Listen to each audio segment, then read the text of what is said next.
যেই শাকচুন্নি পেয়ারা গাছের কাছে যায় অমনি কোনো এক অদৃশ্য শক্তির দ্বারা সে ছিটকে মাটিতে পড়ে যায়। রানীহাটি গ্রামে রমেশ তার স্ত্রী চন্দ্রা ও ছোট মেয়ে তিতলিকে নিয়ে থাকত। তাদের গোলা ভর্তি ধান, গোয়াল ভর্তি গরু ছাগল, খামার ভর্তি মুরগি সবকিছু নিয়ে বেশ আনন্দেই দিন কাটছিল। কিন্তু হঠাৎ করে কেমন বুঝলেন ডাক্তারবাবু? খুব একটা ভালো গতি দেখছি না। নারী খুবই ক্ষীণ। এখন ভগবানের ওপর ভরসা করা ছাড়া আর কোনো উপায়ই নেই। এই কথা বলে ডাক্তারবাবু সেখান থেকে চলে গেলেন। রমেশও তার পিছন পিছন গেল তাকে এগিয়ে দেওয়ার জন্য। এদিকে ছোট্ট তিতলি তার মায়ের পাশে বসে মাকে বলে, ও মামা, তোমার কি হয়েছে? সারাদিন তুমি শুয়ে আছো কেন? ডাক্তার দাদু কি বলে গেল? চলো না মা, উঠোনে তোমার বসানো পেয়ারা গাছটাতে কত ফুল হয়েছে, দেখবে চলো। মা, তাই মা। তারপর তিতলি তার মায়ের হাত ধরে পেয়ারা গাছটার কাছে যায়। সেখানে বসে তার মা তিতলিকে জড়িয়ে ধরে অনেক আদর করে আর বলে, মারে, আমি চলে গেলে তুই একা থাকতে পারবি তো? তোর বাবাকে দেখে রাখতে পারবি তো মা? তুমি কোথায় যাবে মা? আমি যে এই কথা বলে তিতলিকে জড়িয়ে ধরে কাঁদতে কাঁদতে তার মা সেখানেই প্রাণ হারালো। এবং তিতলির মায়ের মৃত্যুর বেশ কিছু মাস পর রমেশ দূর গ্রামের মেয়ে শেফালিকে বিয়ে করে বাড়ি নিয়ে আসে। এই দেখ তিতলি, কাকে এনেছি। আজ থেকে এই হলো তোর নতুন মা। এসো তিতলি, আমার কাছে এসো। না, আমি যাব না তোমার কাছে। তুমি আমার মা নয়। তুমি চলে যাও এখান থেকে। তিতলি, এরকম বলতে নেই। ও বাচ্চা মেয়ে, ওর কথায় কিছু মনে করো না। তোমার সাথে মানিয়ে নিতে একটু সময় লাগবে ওর। কিন্তু তিতলির এই নতুন মাকে একদম পছন্দ হয় না। তার দিকে তাকাতেই তার কেমন যেন ভয় ভয় করে। দেখতে দেখতে রাত হয়ে যায়, কিন্তু মধ্যরাত হতেই হঠাৎ করে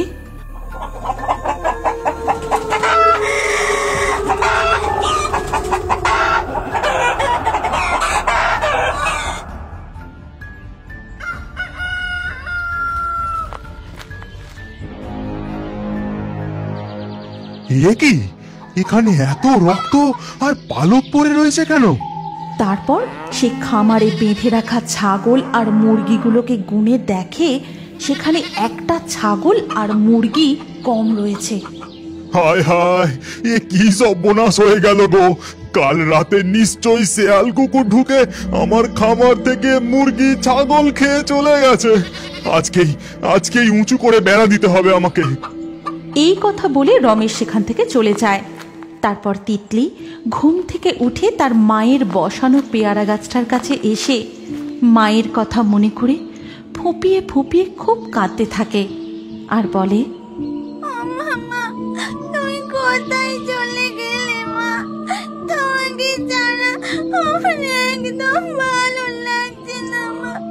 এসো না মা, এসো না। ঠিক তখনই তিতলি, ও তিতলি, দেখ, আমি কোথাও যাইনি। এই তো এখানেই আছি, এই পেয়ারা গাছটায়। মা, তুমি এসেছো? জানো মা, ওই নতুন মাকে আমার একদম ভালো লাগে না। ওকে দেখলেই না আমার কেমন ভয় ভয় করে। ওর চোখগুলো না রাত্রিবেলা জ্বলে, আর আমার দিকে কেমন বিচ্ছিরি ভাবে তাকিয়ে তাকিয়ে হাসে। শোন তিতলি, তোর যখনই মন কেমন করবে তুই এই পেয়ারা গাছটার কাছে চলে আসবি। আর শোন, একদম একা একা থাকবি না, সব সময় বাবার কাছাকাছি থাকবি। আর ওই নতুন মায়ের কাছে একদম যাবি না। রাত্রিবেলা ওর কাছে শুবি না। আর যখনই কোনো বিপদ মনে হবে দৌড়ে এই পেয়ারা গাছটার কাছে চলে আসবি, মনে থাকবে তো? হ্যাঁ মা, মনে থাকবে তো। এই কথা বলে তার মা চন্দ্রা সেখান থেকে অদৃশ্য হয়ে যায়। তিতলি সারা দিন আপন মনে খেলতে থাকে। তারপর দেখতে দেখতে রাত হয়ে যায়, আর রাতের খাওয়া দাওয়া সেরে সবাই ঘুমিয়ে পড়ে। কিন্তু গভীর রাত নামতেই কত ছাগল মুরগির মাংস, এই মাংসের লোভে কেমন শাকচুন্নি থেকে সুন্দরী শেফালি সেজে এই বাড়িতে ঢুকে পড়লাম, কেউ ধরতেই পারল না। এদের খাওয়া শেষ করে ওই ছেনা মেয়ে আর ওর বাপকেও খেয়ে আমার নতুন শিকারে বেরোতে হবে। এই কথা বলে শাকচুন্নি সেখান থেকে একটা ছাগল তুলে নিয়ে ছিঁড়ে ছিঁড়ে তার মাংস খেতে থাকে। আর পরের দিন সকালবেলা রমেশ আবার দেখে যে তার খামারে রক্ত আর পালক পড়ে রয়েছে। তারপর গুনে দেখে আজও একটা মুরগি আর ছাগল কম। ব্যাপারটা কি হচ্ছে সে কিছুই বুঝে উঠতে পারে না। তখন সে তার নতুন স্ত্রী শেফালিকে গিয়ে বলে, শোনো শেফালি, আজকে আমাকে একটা কাজে শহরে যেতে হবে। আজ রাতে মনে হয় বাড়ি ফিরতে পারবো না, কাল সকালে ফিরবো। তুমি তিতলিকে নিয়ে সাবধানে থেকো। হ্যাঁ হ্যাঁ, ঠিক আছে বাবা, ঠিক আছে, তুমি সাবধানে যেও। রমেশ সেখান থেকে চলে যাবার পর শেফালি মনে মনে বলে, এই তো সুযোগ পেয়েছি, আজকে এই মেয়েই হবে আমার রাতের খাবার। যেমন বলা তেমন কাজ। রাত হতেই শেফালি তিতলির ঘরের দিকে যায়, আর সেখানে গিয়ে যেই তিতলির গলাটা টিপে ধরতে যাবে,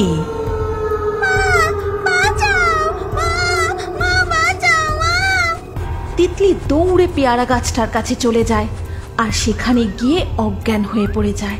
শাকচুন্নিও তার পিছন পিছন যায় আর বলে, কোথায় পালাবি, কোথায় পালাবি, দাঁড়া দাঁড়া বলছি। কিন্তু যেই শাকচুন্নি পেয়ারা গাছের কাছে যায়, অমনি কোনো এক অদৃশ্য শক্তির দ্বারা সে ছিটকে মাটিতে পড়ে যায়। তখনই সেখানে তিতলির মা প্রকট হয়। তারপর বলে, শাকচুন্নি, তুই চলে যা এখান থেকে। খবরদার আমার মেয়ে আর আমার স্বামীর কোনো ক্ষতি করার কথা তুই ভাববিও না। তুই চলে যা এখান থেকে।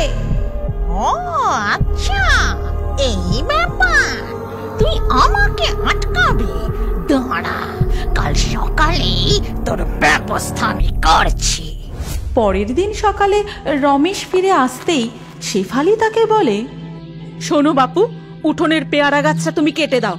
চারিদিকে পাতা পড়ে শুধু নোংরা হচ্ছে, আমি সারাদিন অত পরিষ্কার করতে পারছি না, তুমি গাছটা কেটে দাও। কি বলছো কি? ওই গাছটা চন্দ্রা কত সাত করে বসিয়েছিল, ওই গাছটা আমি কেটে দেব? বসিয়েছিল তো কি হয়েছে, এখন তো আর সে বেঁচে নেই। আর দেখো, আমি অত বেকার খাটতে পারবো না বলে দিলুম। তারপর শেফালির কথায় রমেশের ইচ্ছা না থাকা সত্ত্বেও সে গাছটা কাটতে থাকে। ও বাবা, গাছটা কেটো না। ও বাবা, বাবা গাছটা কেটো না বাবা। কিন্তু রমেশ তিতলির কোনো কথাই শোনে না। সে পেয়ারা গাছটা কেটে দেয়, আর তিতলি ওখানেই বসে বসে খুব কাঁদতে থাকে। ও বাবা, বাবা যে গাছটা কেটে ফেললো, এখন আমি তোমায় কি করে দেখতে পাবো মা? তোমার সাথে কি করে কথা বলবো? ওই রাক্ষসীটা তো এবার আমাকে খেয়ে ফেলবে। তখন ওই গাছেরই পেয়ারা ফলের দানা পড়ে জন্মানো একটি চারা গাছ থেকে, তিতলি, ও তিতলি, ভয় পাস না মা, আমি এখানেই আছি, এই পাশের চারা গাছটাতে। তোকে যেটা বলছি মন দিয়ে শোন।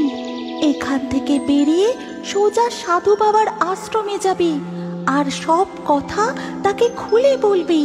তিনি নিশ্চয়ই এর কোনো সমাধান করে দেবেন।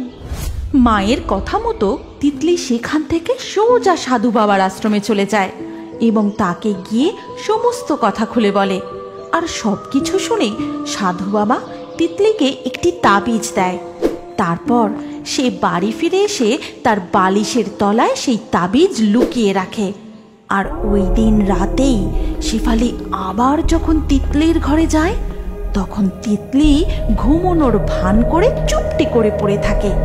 আর যেই শেফালি শাকচুন্নি তিতলির গলা টিপে তাকে মারতে যায়, অমনি তিতলি সেই তাবিজটা শেফালি শাকচুন্নির হাতে ঠেকিয়ে দেয়।